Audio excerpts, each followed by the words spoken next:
manage your MySQL server using command line. So just open your terminal,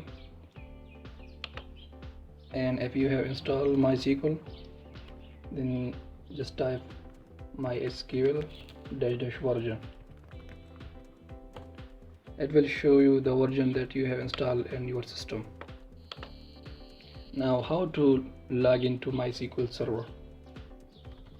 To do this, just type the command MySQL-u, then your username. So in my case, my username, let's say my username is my name, Tauseed Zaman,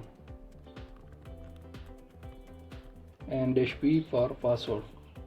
So it will ask to enter your password. So just enter your password here and hit enter. Now we are inside MySQL server.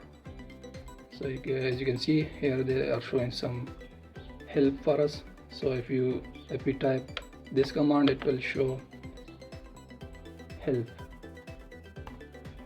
As you can see here, it shows a whole bunch of commands we can give a try to. So now let's see how we can show all the databases that we have in MySQL server. So the command is show databases, and make sure to put semicolon at the end.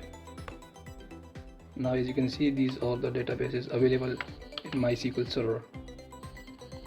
Now to exit from MySQL server, the command is exit, and let's say bye. To clear the screen, the command is clear. So that's it for this video. Thanks for watching, and I will see you in the next one.